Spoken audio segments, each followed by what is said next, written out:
KXNT 100.5 FM, 840 AM, streaming live at KXNT.com.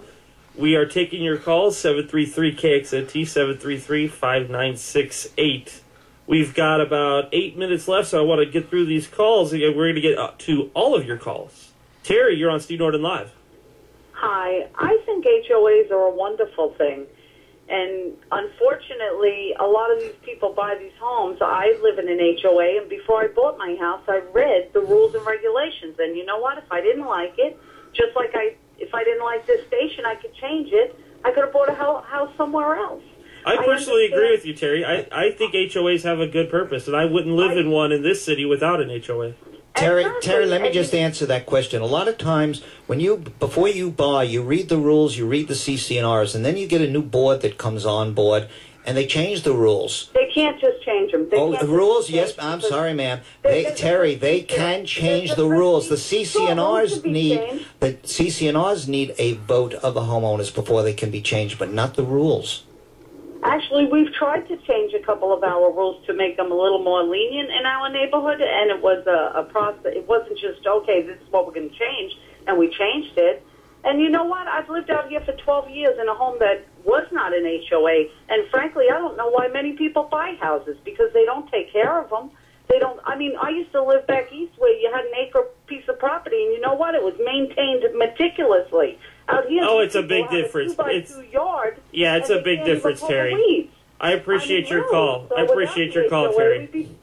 Thank you. I appreciate your call, Terry. Bernard, you're on Steve Norton Live. Bernard Silva speaking. Bernard, you're on Steve Norton Live. Thank you. I live in the largest common interest community known as Sun City, Summerlin, which is the largest in the state of Nevada. It's very big. Yeah, I've got about 5 minutes, and I got several calls, so okay, I want to go quickly. Fast. Thank you, Bernard.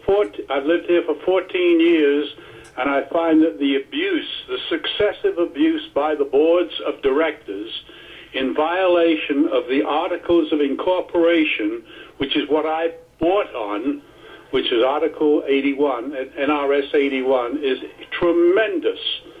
And I think the problem is that our legal mavens up in Carson City have ignored the fact that I am a strong believer in the Constitution of the United States and the Constitution of the state of Nevada, and that they are passing laws which violate my rights.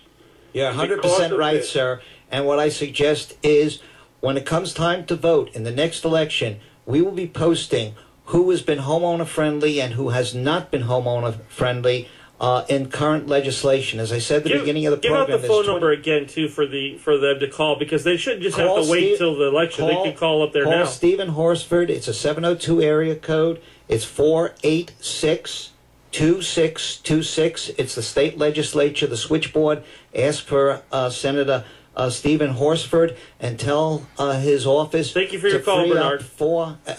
Assembly Bill 448. Now, I also would like to say... I got a couple more callers. I want to make sure we get this point across. Patricia, you're on Steve Norton Live? Hi, I'm calling because I live in a homeowners association, and what I'm finding is that the majority of the people here are renting. So it's more or less like when it comes to an issue that needs to be voted on, they can't vote. They don't attend the meetings because they know they can't vote. Is that right? Renters can't vote? Depends on, I believe they can if they are given a authority, power of attorney, or a proxy by the owner. By the owner. Okay, yeah. Thank you for your call, Patricia.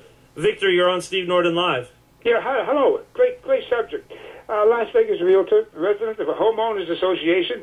I think we should give equal time to the good homeowners associations run by, the occupants, the residents who volunteered all their time and work. And I'm talking about Heritage Square South, 500-unit complex, and I'm a realtor, been here for 25 years, and I think we should give equal time to the good homeowners associations also, and the benefits and the wonderful things that we enjoy and benefit by. You're very fortunate you have a good board that does not abuse their homeowners.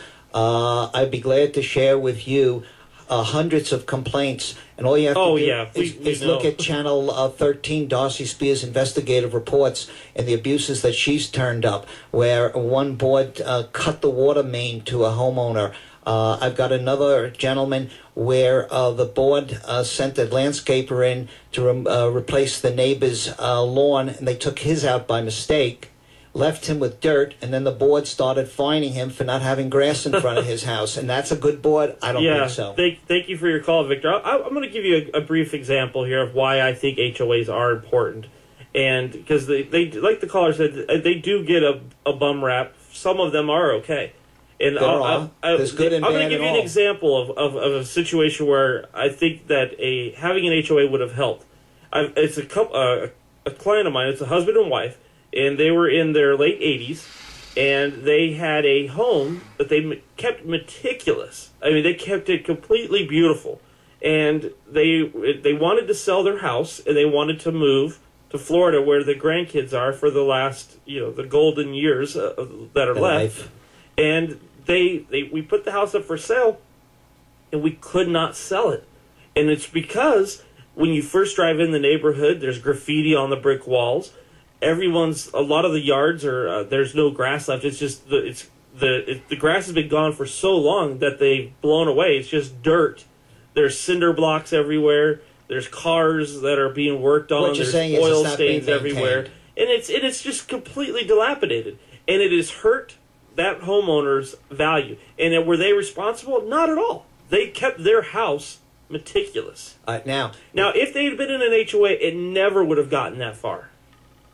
You don't say that. That happened up off of Cheyenne. There's a large complex. Actually, you're right. There are some out there that are completely dilapidated. Yeah. A lot of them are going bankrupt. That's right. Now, another point is that a lot of realtors are advertising on the MLS listings that this home is not in an HOA, and that has now become a selling point here in Las Vegas. For some people, absolutely. Yeah, where they don't want to be subjected to a board that may or may not be fair-minded, that is punitive. But Jonathan, what do you say about this couple that I told you about? An HOA would have protected their value of their property. What do you say about that?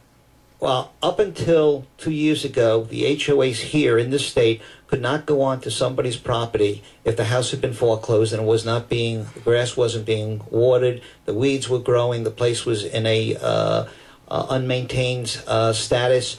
They passed a law 2 years ago that would allow the HOA to send a maintenance company in to do the maintenance and without being trespassing.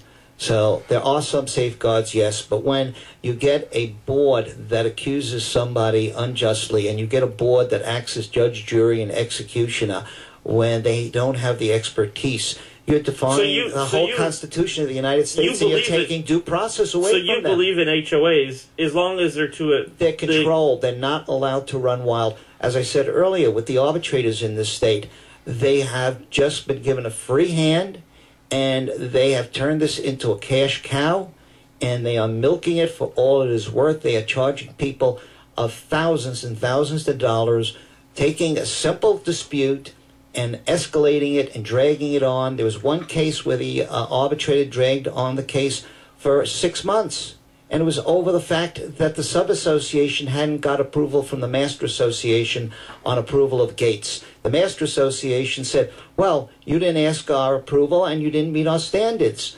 And the standards were that the gates had to have desert elegance. It's ridiculous. I appreciate you coming in today, Jonathan Friedrich. We're going to have to definitely have you in again. Let me know when. Our website, your website is HOA1234.com. And I appreciate you coming in, and keep up the good fight. We really appreciate it. All right, and please call Senator Horsford. Tell him to release AB 448. Okay. We need it. And Tiger, thank you, Jonathan. Talk to us again about the Wells Fargo thing. Yeah. I want everybody to know, anybody that has a Wells Fargo or a Wachovia mortgage, just a reminder here, to go to the page.